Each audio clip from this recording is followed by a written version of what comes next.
Sir आता मला सांगा की तुम्ही 6 टर्म ग्रामपंचायतीमध्ये आहात. होय. मोठं गाव आहे, 3,000 लोकसंख्या असलेलं. तर आणि आता तर तुम्ही सरपंच आहात. तर मग सरपंच असल्यामुळे तुमच्याकडे बंगला नक्कीच असेल, तुमच्याकडे फॉर्च्युनर नाही पण त्या तोलामोलाची एखादी गाडी असेल, काही फ्लॅट असतील मुंबई पुण्यामध्ये, पैसा लय असेल तुमच्याकडे. तर हे जरा तुम्ही कशी संपत्ती कमवली त्या जरा संपत्तीविषयी मला सांगा. नाही, माफ करा, तुम्ही जे काय बोलताय त्यापैकी कोणतीही गोष्ट माझ्याकडे नाही. बर पण माझ्याकडं माणसांचं धन मात्र त्याच्यापेक्षा 10 पटीनं आहे. बर त्यामुळे ह्या गोष्टींना मी कधी फारसं महत्त्व दिलेलं नाही.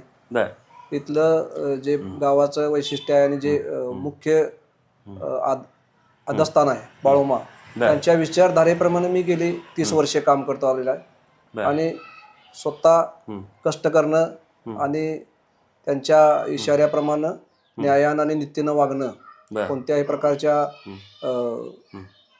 पैशांच्या किंवा 2 नंबरच्या पाठीमागं न लागता जे काय खडतर आयुष्य आले ते जगत राहणं, आणि तेच मी केलेलं आहे. त्यामुळे अशा प्रकारची कोणतीही स्टेट किंवा गाडी सुद्धा माझ्याकडे 4 चाकी नाही.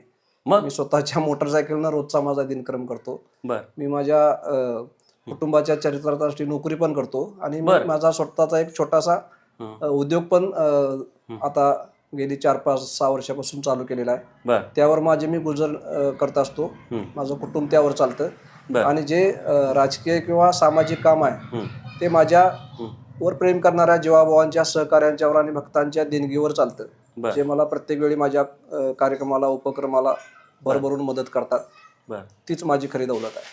पण साहेब आता तुम्ही 6 वेळा निवडून आला आहात, तर मग ते ग्रामपंचायतीच्या अंतर्गत किंवा शासनाचे अनेक कामं होत असतात. रस्ते आहे, कुठल्या सरकारी इमारती असतील, पाण्याचे प्रश्न आहेत, अशा असंख्य कामं येत असतात. आणि मग जे सरपंच आहेत किंवा ग्रामपंचायत सदस्य असतात ते कामं म्हणजे थोडक्यात की ते कॉन्ट्रॅक्टर बनतात. तर तुम्ही ही तरी कमीत कमी एवढी तरी कामं असली तरी कामं घेत असणार आहे. नाही, मी माझ्या निवडणुकीला सामोरं जातानाच मी माझ्या मतदार आणि ग्रामस्थांना सांगतो की मी निवडून आल्यानंतर कोणत्याही प्रकारचं काम किंवा कंत्राटीकरण भविष्यात करणार नाही, आणि मी ते 5 वर्षे पाळतो. त्यामुळेच मला पुढच्या वेळी लोक ते शब्द खरा केला म्हणून मला परत परत निवडून देतात. त्यामुळे मी कुठल्याही प्रकारचं काम, कुठल्याही प्रकारचा योजना किंवा कुठल्या प्रकारचं ग्रामपंचायतीतील निधीवर मी माझं स्वतःचं आयुष्य जगत नाही किंवा मी अपेक्षा ठेवत नाही.